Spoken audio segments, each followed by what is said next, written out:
Kak, aku mau nanya nih Kak tentang jurusan sosiologi di UB. Itu seperti apa Mm-mm. sih Kak secara garis besarnya? Oh ya, jadi sosiologi itu kan ngomongin soal masyarakat yang secara luas ya. Ya. Nah, orang tuh suka suka kebalik gitu loh, kadang sosiologi sama psikologi gitu. Hmm, Nah, hmm, kita hmm. tuh belajarin tentang masyarakatnya, bukan tentang Hmm, kepribadiannya. Kan kalau misalnya psikologi kan biasanya tentang kepribadiannya, ya kan, ya. kepribadian diri kita sendiri.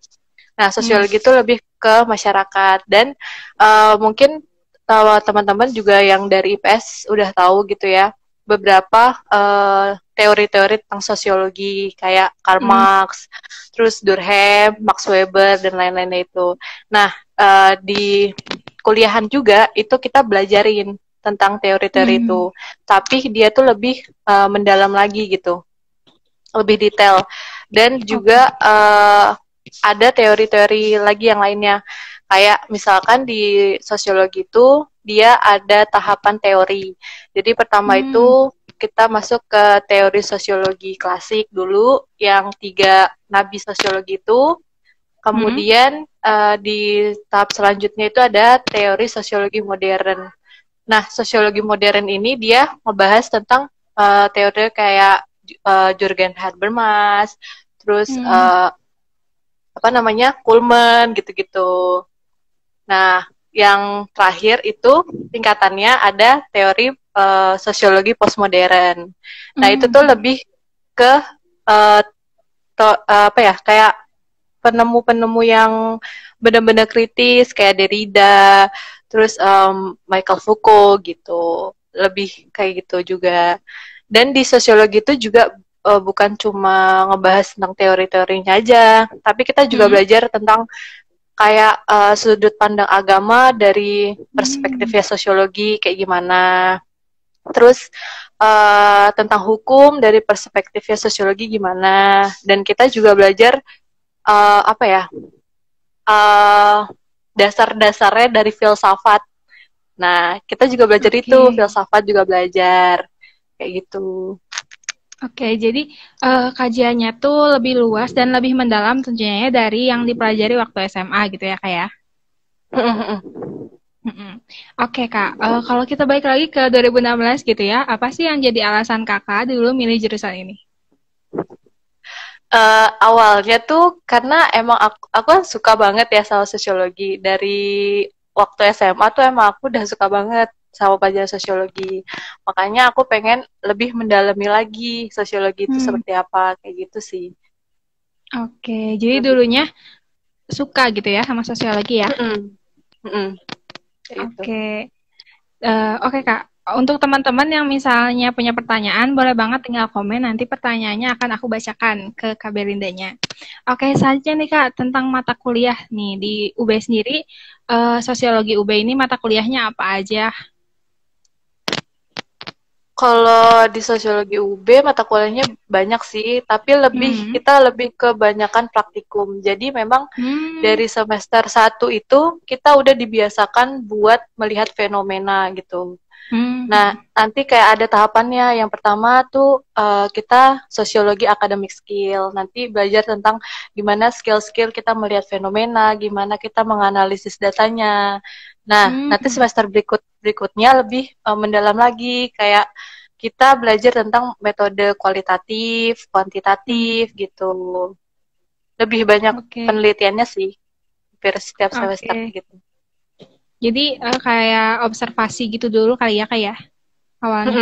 Awalnya observasi, ngelihat apa yang terjadi, dicatat gitu. Nanti semakin lama kita menganalisis gitu. Hmm, Dan hmm. biasanya tuh praktikum di sosiologi itu kita nginep di desa gitu, Oh 4 hari gitu. 3 malam. 4 hari 3 malam kita harus penelitian di situ gitu. Kita nyari responden gitu. Kita Hmm, ngobrol-ngobrol di sana gitu. Jadi emang emang sosiologi itu dibiasakan buat uh, turun ke masyarakat kayak gitu sih. oke, riset gitu ya ke masyarakat ya kak ya. Iya Hmm. benar. Nah itu pernah kemana aja kak? Kalau di UB itu lebih ke yang deket-deket Malang sih, kayak misalkan Hmm, Tumpang. Terus ya di area-area Malang doang kayak gitu. Nggak bakal Oke, jauh-jauh juga. jadi daerah sekitar lah ya. Daerah sekitar UB ya. Bener. Oke, yang paling berkesan nih Kak, mata kuliah apa buat Kakak? Yang paling berkesan itu banyak sih sebenarnya. Cuman yang paling mungkin teman-teman aku juga paling kangen gitu ya sama sosiologi itu pasti praktikumnya. Praktikum sih, lebih ke praktikum. Karena kan kita kan bisa apa ya? Di situ bisa juga tahu lah, kita bisa juga tahu masyarakat kayak gimana. Terus kita juga di situ kan nggak cuma apa ya, nggak cuma neliti doang kan, tapi kita juga have fun gitu. Kita juga bantuin program kerjanya desa situ gitu. Oke, pastinya ketemu banyak orang baru dan nambah pengalaman baru ya pas praktikum itu. Benar-benar. Oke, nah tugas-tugasnya nih Kak, selain praktikum tadi, apa aja Kak biasanya? Tugas-tugasnya biasanya sih lebih ke buat ini sih proposal. Proposal makalah gitu. Nah, kita tuh udah dibiasain gitu buat nulis-nulis proposalnya kayak gimana gitu. Oke. Terus Kak, konsentrasi nih di sosiologi UB ini ada apa aja Kak?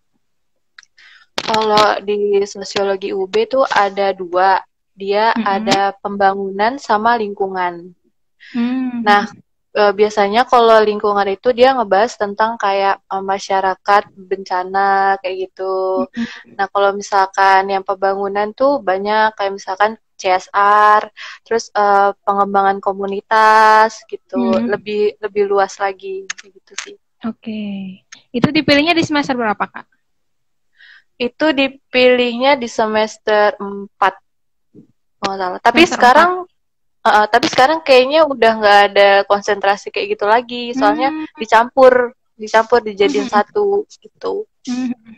Jadi general gitu ya sekarang. Kalau sekarang. Oke, kalau Kakak dulu mengambil konsentrasi apa? Aku dulu ngambil konsentrasi pembangunan. Kenapa tuh? Karena apa ya, kayak lebih ini aja sih, lebih cocok, lebih enak buat dianalisisnya gitu. Oke Kak, selama kurang lebih 8 semester ya kuliah di Sosiologi UB, pasti dong banyak pengalaman suka duka gitu ya. Nah, boleh di-share Kak salah satu aja gitu suka dukanya gitu di Sosiologi UB ini kayak gimana? Suka dukanya sih emang banyak. Cuman kalau sukanya itu seneng ya, maksudnya bisa kalau di Sosiologi UB tuh saya terkenal sama solidnya gitu. Jadi kita kayak benar-benar satu angkatan tuh tahu nama-namanya siapa gitu. Jadi emang udah dibiasakan buat kenal sama satu angkatan kayak gitu. Terus sukanya lagi ya banyak praktikumnya sih daripada teorinya kayak gitu. Jadi nggak bosan di kelas aja ya? Jadi kayak nggak kerasa kuliah gitu. Oke. Kalau tantangannya nih Kak, apa Kak? Kalau tantangannya pasti ini ya, kan karena sosiologi kan teori ya, belajar tentang teori. Nah pasti orang tuh apa ya, kayak nganggep teori tuh harus ngapalin, harus ini kayak gitu kan. Padahal enggak, kan kalau misalnya teori kan dipahami aja, dipahami dan dianalisis kayak gitu. Nah kayak gitu aja sih, lebih harus susahnya lebih memahami teorinya kayak gitu. Oke, memahami teori dan menganalisisnya gitu ya. Oke, Kak. Selama kuliah gitu ya, boleh ngasih tips nggak Kak ke maba nih? Apa sih yang harus mereka lakuin, apa yang harus mereka siapin gitu, biar mereka bisa survive gitu di jurusan ini? Tipsnya buat mahasiswa baru yang mungkin jurusannya sama kayak aku, itu lebih apa ya, lebih mendalami aja, terus jangan sampai kayak putus di tengah jalan gitu, kan sayang banget. Padahal tuh sosiologi tuh enak banget kalau menurut aku ya. Gitu. Tipsnya ya belajar, terus jangan lupa juga pengalaman di organisasi itu penting kayak gitu. Oke, semoga tipsnya bisa jadi motivasi juga nih ya buat para maba di sosiologi, khususnya sosiologi UB nih. Oke Kak, kalau misalnya di UB sendiri jalur masuknya tuh ada apa aja sih Kak? Kalau di UB jalur masuknya ada 3. Dia SNM, SBM, sama mandiri namanya SPMK. Gitu. Oke. SPMK ya. Kalau dulu Kakak apa? Jalur apa nih? Aku dulu mandiri. Mandiri. Boleh di-share Kak pengalamannya kayak gimana tes mandiri? Mungkin tesnya tuh apa aja gitu atau gimana? Kalau dulu itu mandiri langsung ke UB-nya. Dia tes itu di hari yang sama kalau nggak salah sama tesnya UNER apa ya? Aku lupa.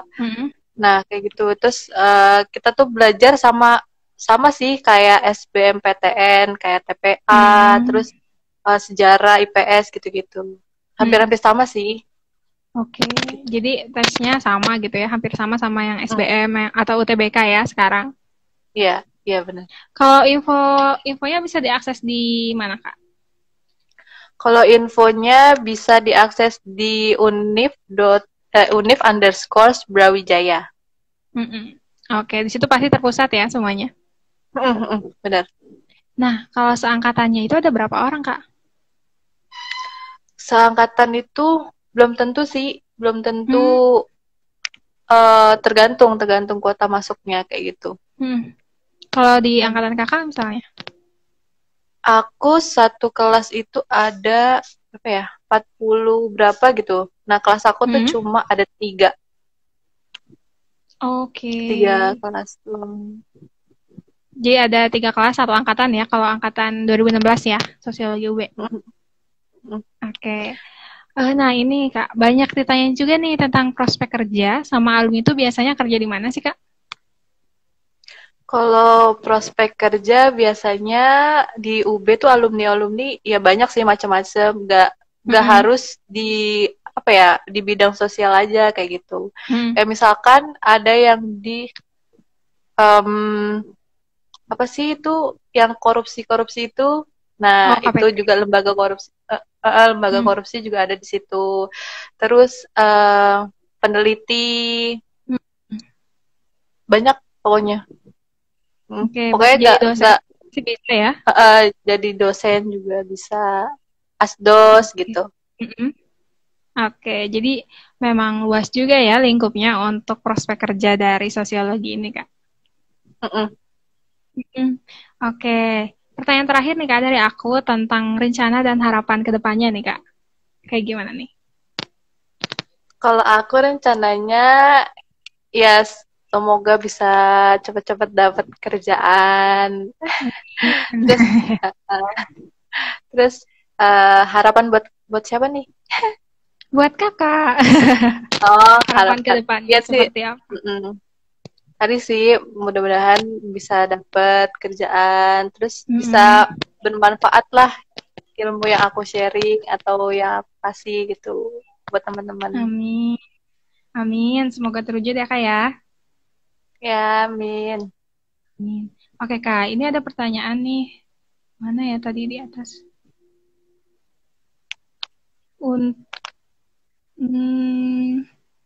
Prospek kerja sosiologi apa Kak? Tadi udah dijawab ya. Ini dari Aldaro Biatul. Nah, Kak sosiologi UB diwajibkan magang nggak?